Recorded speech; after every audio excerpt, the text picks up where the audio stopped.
Walau biasa ditemui di tempat-tempat wisata atau kebun binatang, kuda ternyata jenis hewan bergengsi di dunia olahraga. Ya, inilah olahraga berkuda atau equestrian.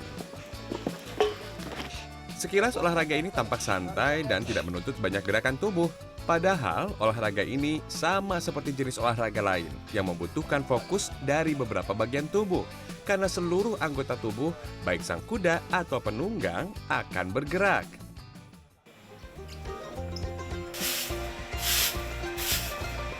Salah satu tempat yang fokus dalam pemeliharaan kuda tunggang atau equestrian berada di kawasan Legok, Tangerang, Banten. Di sini ada 11 kuda tunggang, baik kuda peliharaan atau yang milik orang lain yang menyewa kandang. Ada berbagai jenis kuda, mulai dari crossbreed, kuda G, thoroughbreed, sampai yang lazim ditemui kuda poni. Kali ini saya akan mencoba menjadi seorang perawat kuda. Kira-kira mudah nggak ya menjadi seorang perawat kuda atau groomer? Sebelum mencoba, lebih baik saya kenalan dulu nih. Kalau awal-awal nih, biar dia kenalin baunya kita. Gimana kan lumayan ya. Nah, rasanya gini nih. Dan ngasih makan tuh jangan, jempolnya jangan di atas ya. Kecate, jadi kasihnya gini nih. Nah, ini udah tahu, udah feeding time. Kita kasih makan. Yuk. Awas dulu, jangan ditendang dong bos, sabar.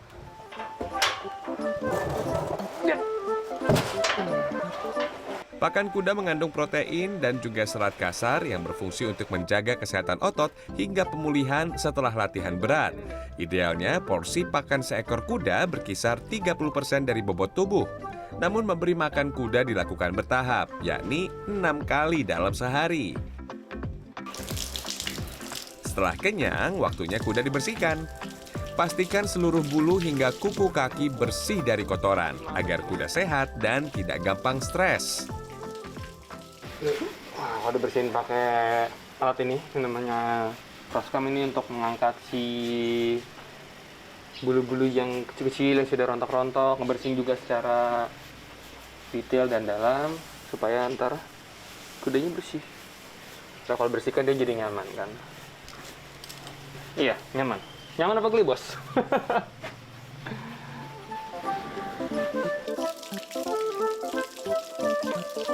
Membersihkan kaki bagian belakang ternyata lebih sulit karena kaki kuda harus diangkat. Rasanya seperti menahan seluruh bobot kuda ini, pemirsa. Harus kuat dan sabar nih menjadi seorang groomer. Nah, satu lagi ya dibersihin ya. Bikin kuda nyaman ya gini. Udah selesai kita bersihkan atau apa, kita kasih reward. Oh, supaya dia nyaman, supaya dia kenal sama kita. Oke. Badan kuda sudah, kaki-kaki juga sudah. Waktunya menyisir supaya tidak ada bagian yang menggumpal. Ya, selain kekuatan fisiknya, salah satu alasan memelihara kuda adalah menikmati keindahan bulu dan rambutnya. Jika diperlukan memotong bulu atau rambut, tidak apa kok. Ngomong-ngomong, saya baru diberitahu nih, ciri seekor kuda itu jinak atau liar. Yang paling mudah adalah mengartikan gerak telinga kuda. Nggak semua kuda tuh bisa langsung dipegang ya, ada beberapa yang memang masih galak ya dalam tanda kutip. Dan cara untuk tahunya itu dari kuping. Kalau kuping kudanya, nah ke depan seperti ini, dia merasa nyaman. Tapi kalau lagi ke belakang kupingnya, itu lagi standby. Dan jangan deket-deket, terutama di bagian belakangnya karena ntar disepak sama kuda. Kalau lagi di depan seperti ini, dia standby karena lagi dibujuk pakai makanan. Setelah perawatan pagi, kuda-kuda akan dibawa ke lapangan terbuka untuk mencegah stres dan membuat kuda merasa seperti di alam aslinya. Kegiatan ini juga berfungsi untuk mendekatkan kuda dengan sang groomer. Sesekali tepuk pelan juga di bagian leher kuda atau mengelus bagian kepala kuda. Cara ini juga efektif bila kita ingin mendapat kepercayaan kuda sebelum ditunggangi. For your info, seekor kuda mampu berlari hingga kecepatan 88 km per jam. Wih, ngebut juga tuh pemirsa. Sehabis bermain, saatnya mandi. Meski harus telaten merawat kuda, ternyata tidak boleh terlalu sering memandikannya. Cukup bersihkan bagian yang kotor saja. Jadi benar-benar jarang, karena kalau dimandiin terlalu sering di bagian atas, dia bulunya akan jadi lebih panjang. Kalau lebih panjang nanti dia akan berpengaruh ke suhu tubuhnya jadi semakin panas, jadi gampang capek, gampang ngos-ngosan. Karena ya. Oke. Nah, sekarang Mas ganti berarti pegangnya. Ini kanan. Kanan. Setelah perawatan, saya juga diberi kesempatan untuk menjajal naik kuda tunggang ini. Pertama-tama, tentu saya dan kuda melakukan longser. Longser atau lunging merupakan pelatihan dasar kuda sebelum ditunggangi. Kegiatan ini bisa melatih stamina, membentuk otot kuda, serta melatih kuda untuk mengerti dasar-dasar perintah yang diberikan pada saat ditunggangi. Oke. Oke. Ini fungsinya untuk pemanasan si kudanya sebelum kita tunggangi dan biar dia semakin kenal dengan kita. And one thing for sure, whip ini tidak menyakitkan ya. Ini untuk memacu dia supaya dia memutar. Kita juga harus mengikuti iramanya ya, dan usahakan kuda berlari dengan konstan. Rata-rata kuda di sini berbobot 300 sampai 500 kg, tergantung jenis dan usia. Seekor kuda bisa mencapai bobot hampir 1 ton dengan lama hidup 25 sampai 30 tahun. Terdapat banyak sekali cabang dan jenis dalam olahraga berkuda. Tunggang serasi atau dressage, lompat rintang atau show jumping, endurance sampai kuda pacu. Namun semuanya sama nih, bermula dari ini, berjalan beriringan dengan kuda. Awal pengenalan berkuda dibagi setidaknya menjadi 3, walk atau berjalan ringan, racing trot, dan barulah kuda diajak berlari atau canter. Oke, harus tenang. Kalau jalan ya udah, dia tinggal lepas aja, dia bakal jalan otomatis. Kalau dia berhenti baru kita suruh gerak lagi. Kalau kiri untuk belok kiri, kanan untuk belok kanan. Kita akan belok kanan.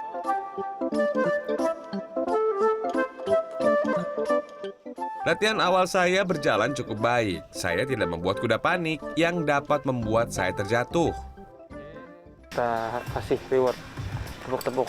Biar semakin dapat chemistry, semakin bagus. Ya minimal saya hari ini sudah bisa belajar untuk merawat dan juga ngajak dia jalan-jalan sering. Ya, sudah lagi. Lihat tuh kalau yang sudah pro. Bisa sampai lompat-lompat gitu dengan kudanya ya. Olahraga yang juga disebut equestrian ini mampu melatih kekuatan otot kaki, area abdomen, bahu, hingga otot punggung. Ini terjadi karena tubuh harus berada di posisi tegak saat menunggangi punggung kuda. Kuda itu adalah olahraga yang alatnya tuh ya makhluk hidup, jadi semuanya pakai feeling gitu. Itu karena rasa penasarannya sih, kita kayak main kuda nanti begitu ganti kuda kita kayak belajar lagi, kita kenalin lagi kudanya. Terus nanti kita udah bisa melakukan, misalnya kita udah bisa walk trot, udah bisa canter, nanti kayak tadi tiba-tiba sekarang bisa jumping. Jadi kayak nggak ada habisnya gitu loh, kayak penasaran pengen coba lagi. Ya, agar kuda jago melompat seperti ini, selain butuh keseimbangan yang sudah terlatih, butuh juga chemistry antara sang kuda dengan penunggang. Relax, aduh.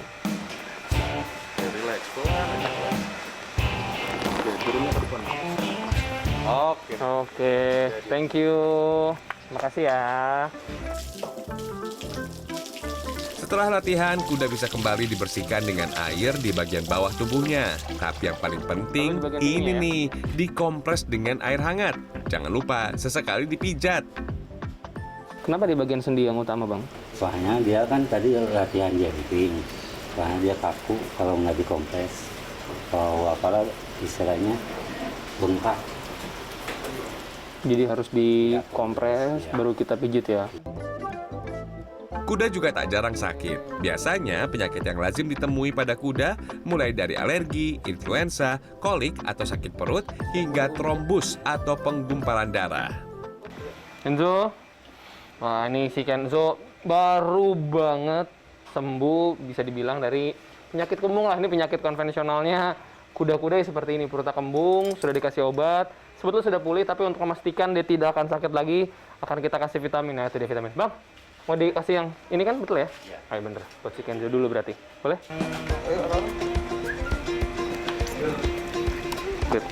Penyakit pada perut kuda yang menjadi salah satu yang cukup fatal bila tak mendapat penanganan yang tepat dan cepat. Jangan sampai mereka rolling, terus juga jadi ususnya kelilit, itu yang bisa jadi bahaya. Seperti itu. Bahaya apa? Bisa mematikan sih memang kalau gitu. Sampai rolling tuh guling-guling mesti gimana? Iya, karena dia sakit kan.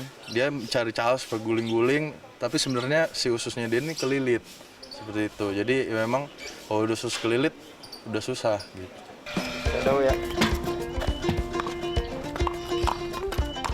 Untuk yang mau belajar berkuda, bisa kok walau tidak memiliki kuda. Harganya mulai dari kisaran Rp350.000 untuk satu sesi latihan selama 45 menit. Tapi kalau mau memiliki kuda, selain merogoh kocek puluhan hingga ratusan juta rupiah, Anda harus sering berinteraksi dengan kuda Anda agar sang kuda tidak stres dan dekat dengan Anda. Rian Fernando, Dwi Agung Yudiarto, Tangerang, Banten.